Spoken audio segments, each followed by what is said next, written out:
야, 우리 조야이 벌써 1시간 가까이 앉아 있었는데 어떡하냐. 지금부터도 앉아 있어야 되는데.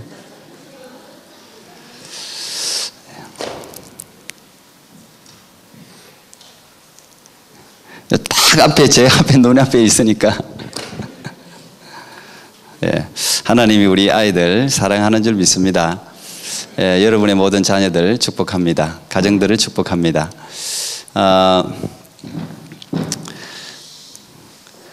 오늘 추수감사주일인데 먼저는 우리에게 주신 양식들, 수많은 곡식, 또 과일들, 이런 추수에 대해서 하나님께 감사하는 주일이죠. 또 그와 함께 먹거리뿐 아니라 우리의 힘과 재능으로 얻을 수 없는 수많은 환경들, 우리 처음 기도한 것처럼 돌아보면서 평소에 깨닫지 못했던 감사들을 생각해보는 주일이 오늘입니다. Thanksgiving Sunday인데요. 하나님이 우리에게 주신 것들, 푸른 하늘, 맑은 공기, 태양, 또 건강한 육체, 가정, 학교, 친구, 교회, 헤아릴 수 없이 사실은 굉장히 많습니다. 근데 우리는 사실은 감사보다는 때때로 우리에게 오는 불행, 힘든 것, 고난 때문에 불평하는 습관이 우리 모두에게 있어요. 우리 모두에게. 오늘은 그런 걸 잠깐 멈추고 우리 감사를 회복하는 그런 주일이 되기를 축복합니다. 우리 늘 연합 예배 드리는 주일은 제가 설교를 준비하는 게 굉장히 어려워요. 어린들과 함께 하기 때문에 좀 쉬운 설교를 해야 된다는 부담감이 있어요. 그렇다고 어린이에게 맞출 수도 없고 어른에게 맞출 수도 없고 오늘 성령께서 우리 모두에게 은혜 주시기를 축복합니다. 사실 오늘 우리가 읽은 본문을 보면 우리가 다 아는 이야기 같고 쉬운 이야기 같고 헌금 이야기 같은데 생각보다 훨씬 복잡한 굉장히 다양한 메시지가 이 안에 있습니다. 지금 여러분이 읽고 있는 것은 장 있죠. 챕터가 있고 또 절이 있어요. 벌스가 이렇게 다 끊어져 있는데 원래 성경은 장과 절이 없습니다.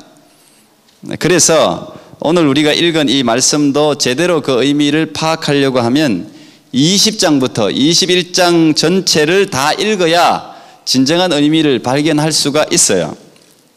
단순히 헌금의 중요성을 강조하는 내용이라고 볼 수도 있고 지금까지 많은 설교자들이 그렇게 설교했지만 사실은 그 당시 종교 지도자였던 서기관의 악행, 그리고 가난한 과부의 헌금에 의해서 지어진 성전, 그 성전이 결국은 완전히 멸망할 거라는 그런 아주 무서운 심판의 내용이기도 해요.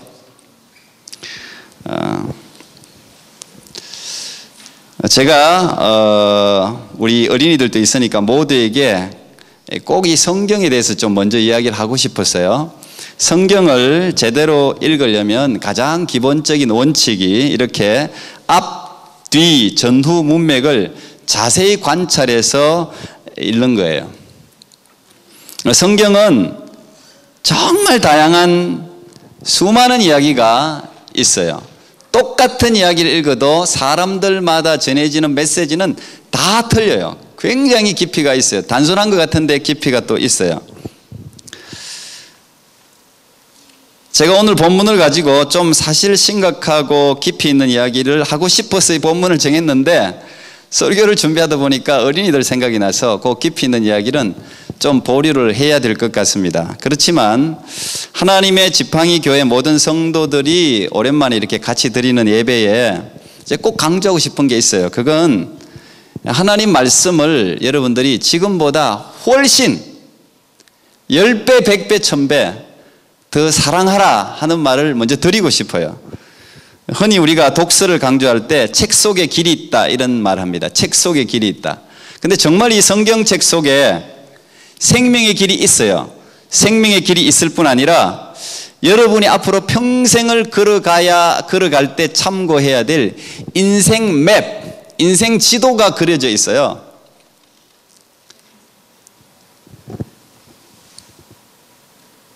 저는 여러분들이 이 성경을 더 많이 사랑하고 더 많이 읽고 더 많이 묵상하기를 바랍니다.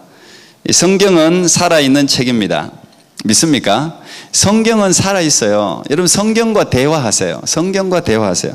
외로울 때 성경을 읽어보세요. 분명히 사람에게서 못 듣는 위로가 전해져요. 힘들 때 성경을 읽어보세요. 용기가 되어지는 거예요. 방황하고 있을 때 성경을 정말 지푸라기를 잡는 심정으로 읽어보세요. 그러면 길을 찾게 돼요. 확신을 가지게 돼요. 지금 이 시대에는 수많은 정보가 한꺼번에 엄청나게 많이 쏟아지는 시대를 우리가 살고 있어요. 무엇이 진짜인지 구별하기 정말 힘들어요. 이럴 때일수록 변하지 않는 성경 말씀을 붙들어야 돼요. 옆 사람이 인사합시다. 하나님 말씀을 사랑하십시오. 인사해 보세요. 하나님 말씀을 사랑하십시오. 예, 사랑하십시오. 예, 이렇게 인사는 쉽습니다. 또 옆 사람에게 인사하겠습니다. 하나님 말씀을 잘 읽고 있나요? 물어봐요. 예. 이렇게 의문문을 쓰면 조금 이제 대답하기가 어렵죠. 예. 저는 여러분들이 정말 성경을 확실하게 붙들기를 진심으로 축복합니다.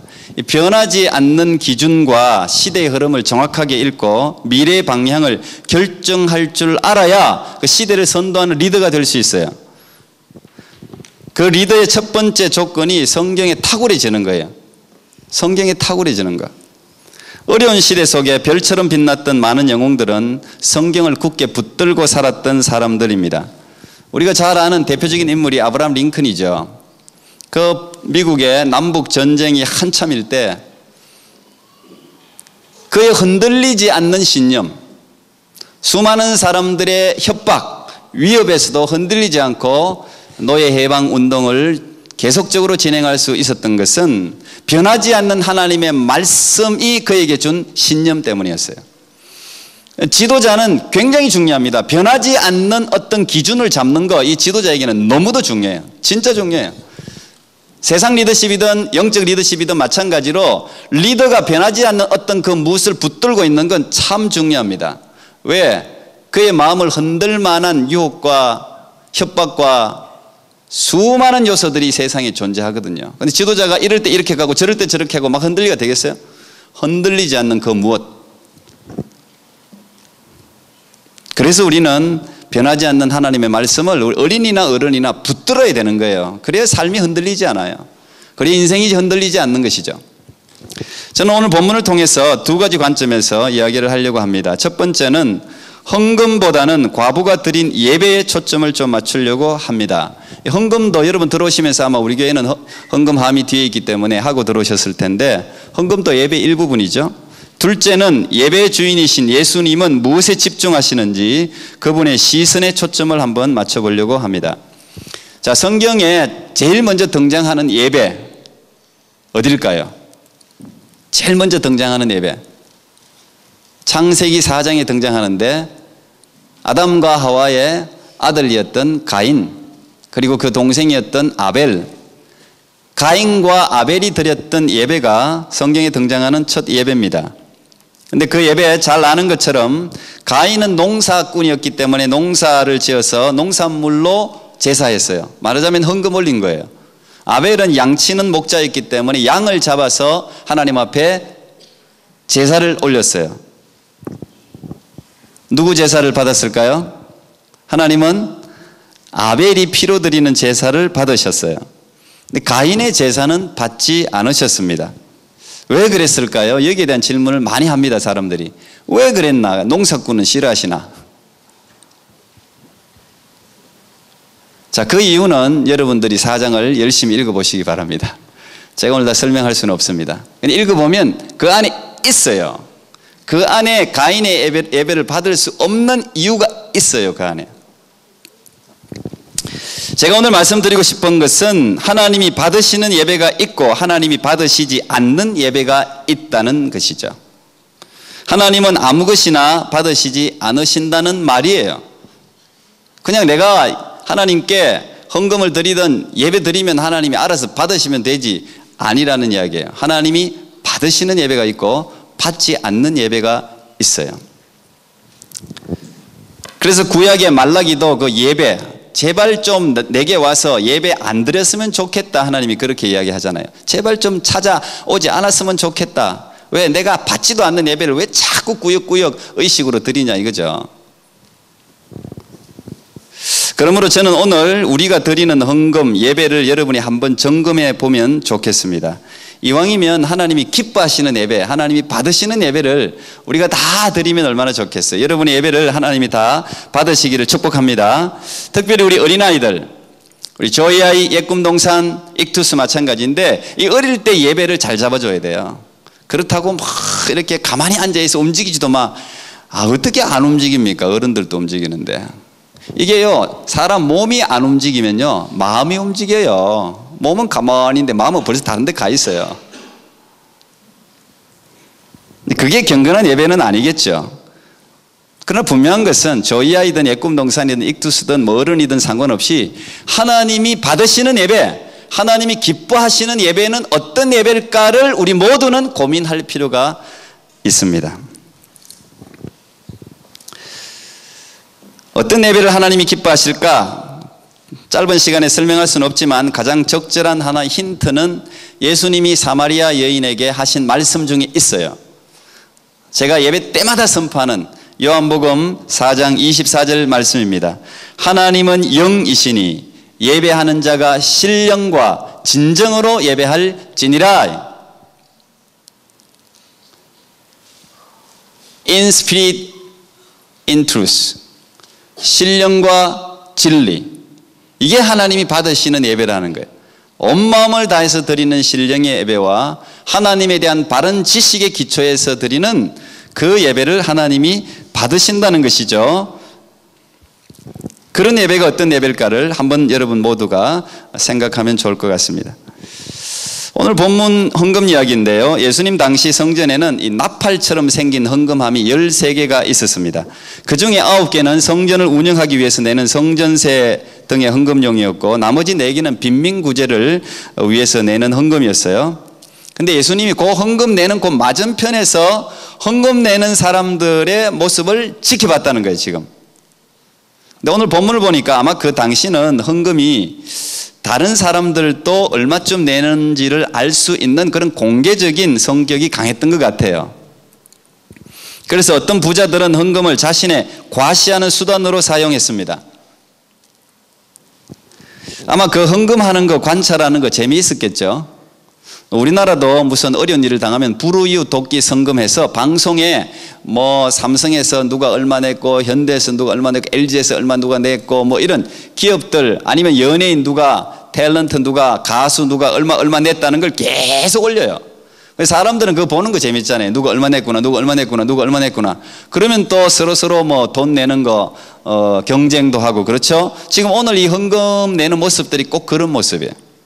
대부분 사람들의 관심은 그 동네에서 꽤나 알려진 부자들이었을 거예요. 저 사람 돈이 많다고 하던데 얼마나 헌금 내나 보자. 또 그 부자들은 그런 사람들의 기대에 부응하기 위해서 또 과시하기 위해서 헌금을 많이 내는 거예요. 대부분 사람들의 눈은 한 명씩 한 명씩 와서 헌금 경쟁하는 부자들에게 다 쏠려 있어요. 그런데 대부분 부자들이 헌금하는 가운데 그 중에 가난한 과부가 그 헌금의 행렬에 딱 끼어 있는 거예요, 지금. 가난한 과부가 낸 돈이 두 렙돈. 이건 이제 유대 화폐인데 저 당시에는 다 로마 화폐를 사용했는데 저 유대 화폐는 정말 지극히 작은 그런 뜻입니다. 뜻 자체가. 오늘날 가치로 환산하면 사실 뭐 사람마다 다 틀리지만 우리로 환산한다 그러면 그냥 쿼터, $1도 안 돼요. 가치가. 아주 작은 돈이에요. 근데 저 두 렙돈을 과부가 지금 내고 있어요. 근데 예수님이 그 가난한 과부가 헌금 내는 것을 주목하시면서 마가복음 12장에 똑같은 본문이 있는데 거기 보면 제자들을 불러서 야, 이 가난한 과부가 지금 앞에서 돈을 뭉치로 낸 부자들보다 훨씬 많은 헌금을 했어. 이렇게 이야기하는 거예요. 제자들은 관심도 없었어요. 여러분들 사람을 눈으로 보고 있어도 그 사람이 왔다 갔는지 관심 없는 사람 있죠. 왔다 갔는지도 모르는 사람들 있죠. 사람의 시선에서 전혀 주목받지 못하는 사람들 있죠. 왜 사람들이 부자에 관심 많으니까 부자들만 지켜본단 말이에요. 그 가운데 끼어서 헌금을 한 가난한 과부 같은 사람들은 몇 명이 지나갔는지도 몰라요. 이게 희한해요. 사람이 똑 보고 있는데 보는 게 아니에요, 사실. 근데 제자들이 놓친 그 가난한 과부의 헌금을 주님이 주목하시면서, 야, 이 가난한 과부가 부자들보다 훨씬 헌금을 많이 했어. 그 제자들이 깜짝 놀라서, 그 가난한 과부가 지나갔나? 근데 생각하니까 생각이 나요. 왜? 이 나팔로 만든 헌금함은 구리로 만들어졌거든요. 그러니까 동전이 떨어지면 소리가 나는 거예요. 근데 저 랩돈은 1.5cm 정도 되는데 우리 뭐 페니보다 조금 커요. 그러니까 소리도 제대로 잘 안 나. 그러면 동전을 떨어뜨렸는데 소리도 안 나면 그건 아주 작은 돈이에요. 근데 그 이유를 예수님이 이렇게 설명합니다. 왜 더 많이 냈냐? 부자들은 그 많은 것 중에 일부분을 냈는데 이 가난한 과부는 생활비 전부를 다 냈다. 아마 가지고 있는 캐시 중에 전부였을 거예요, 분명히. 하루 먹고 없으면 굶고 이런 게 그의 삶이었을 테니까. 자, 여러분, 사람들의 시선은 부자들이 연복에 연보를 넣는 것에 초점을 맞추고 있었어요. 그렇지만 예수님의 시선은 부자들을 계속 따라가지 않았어요. 사람들의 시선의 초점이 단순히 돈의 액수였다면 예수님의 시선의 초점은 이 가난한 과부가 하나님을 생각하는 마음의 제사 행위에 포커스가 있었어요. 이 가난한 과부가 정말 자기의 드릴 수 있는 모든 것 100% 헌신했다는 것에 대한 가치를 제대로 한 번도 평가받은 적이 없어요. 누구도 그렇게 평가하지 않았어요. 근데 사람들은 그들도 보지도 않았으니까요. 하지만 예수님은 정확하게 이 가난한 과부의 순수한 마음, 진정한 헌신의 가치를 새롭게 발견해서 제자들에게 지금 가르치는 거예요. 이것이 오늘 우리의 예배를 바라보는 예수님의 시선입니다. 예수님의 시각은 언제나 인간의 시각과 다릅니다. 예수님은, 그래서 우리가 예수님을 찬양할 수 있는 거예요. 관심 밖에 있는 사람들을 관심 안으로 항상 끌어들이세요. 성경에는 죄 있는 여인이라든지 가늠한 여인이라든지 삭개오라든지 이 소외되고 가난한 사람들이 상당히 많이 언급되어 있습니다. 이 분량이 얼마 안 되는 성경에. 그런데 그런 사람들은 그 당시에 주목받지 못하는 사람, 사람들의 시선에 전혀 관심을 끌지 못하는 계층들이었어요, 다. 그런데 예수님이 성경 속에 주인공을 다 만들어버려요. 예수님이 그 사람들을 다 언급하고 그 사람 집에 가서 밥도 먹고 그 사람들이 최고의 제사를 드렸다고 칭찬도 하시고 하시면서 관심 밖에 있는 사람들을 관심 안으로 끌어들이는 게 예수님이란 말씀이죠. 우리 인생도 마찬가지예요. 사람들 관심 밖에 있는 인생이, 여러분 혹시 그 가운데 그렇게 생각하는 분이 계시다면 예수님이 주목하고 계시다는 거예요. 예수님이 여러분의 인생을 붙드셔서 관심 안으로, 역사의 주인공으로까지 자신의 머리로 옥합을 깨뜨려서 씻었던 그 죄 많은 여인을 예수님은 내가 이 땅에 오는 날까지 이 여인의 일이 기념되리라고 올려버리잖아요. 그게 예수님이 우리를 바라보시는 시선이라는 거예요. 예수님은 우리의 가치를 제대로 평가하세요. 성전 안에서 우리가 이 예배를 드리면서 진정으로 사모해야 할 것이 이거예요. 우리의 눈과 가치에 따라서가 아니라 예수님의 눈과 가치에 따라서 예수님이 가치 있게 생각하시는 제사가 무엇일까를 기억하며 올리는 예배. 그 예배가 우리 하나님이 축복하시는 예배라는 것이죠. 저는 마지막으로 한 가지만 더 말씀드리고 마치려고 하는데요. 이 두 랩돈은 그 말 뜻대로 가장 작은 거예요. 그런데 이 가장 작은 것, 가장 연약한 것이 오히려 큰 칭찬을 가져올 수 있다는 것이죠. 우리는요, 보통 내가 가진 게 너무 작고 나는 너무 약하고 나는 너무 배우지 못했고 초라하면 이걸로는 하나님께 영광을 못 돌린다고 생각해요. 오히려 이건 자기에게 굉장히 큰 약점이라고 생각해요. 내가 좀 풍성해지면, 내가 좀 출세하면, 내가 좀 많은 것을 가지면 그때 하나님께 제대로 봉사하겠다고 생각해요. 아니에요. 오늘 이 본문을 통해서 저는 우리가 가지고 있는 이 아주 작은 게 굉장히 큰 강점이 될 수 있다는 말을 여러분에게 드리고 싶어요. 보잘것없고 작을 때 하는 봉사가 더 큰 가치를 지닐 수 있다는 말이에요. 가령 예를 들어 볼게요. 세계에서 지금 가장 큰 부자가 빌 게이츠라고 칩시다. 빌 게이츠가 어느 날 우리 주위에 가난한 사람 집에 돈 10,000불을 기증했어요. 자, 그 빌 게이츠가 10,000불을 거기에 기증했다고 해서 감동받는 사람이 많이 있을까요? 아유, 빌 게이츠에게는 10,000불이면 껌값인데 뭐. 이렇게 생각할 수 있어요. 그런데 우리 교회 제가 최치영, 저 뒤에 있네. 오늘 치영이 장학금 받는데 우리 치영 형제가 유학생인데요. 저 치영 형제가 아르바이트를 1년 열심히 했어요. 자기가 먹을 거 안 먹고 돈을 열심히 모아서 10,000불을 모아서 그 10,000불을 정말 필요한 곳에 기증을 했어요. 빌 게이츠와 최치영, 누구의 행위에 여러분들은 감동하시겠습니까? 치영, 이러겠지. 치영이 다음 주에 감사헌금 해야 되겠다. 부자가 감동을 주기는 쉽지 않아요. 뛰어나고 잘난 사람이 감동 주기 쉽지 않아요. 오히려 가난하고 부족하기 때문에 그들의 헌신이 더 큰 감동을 줄 수 있는 법이에요. 그래서 작은 건요, 큰 감동을 줄 수 있다니, 이게 강점이 될 수 있다니까요. 우리 교회 예람 장학금도 마찬가지입니다. 뭐 큰 돈을 누가 뭉치로 내서 주는 돈이 아니잖아요. 여러분 첫날 새벽 기도회 때 어떤 사람은 1불, 2불, 10불, 20불, 어떤 사람은 물론 100불 내는 사람도 있어요.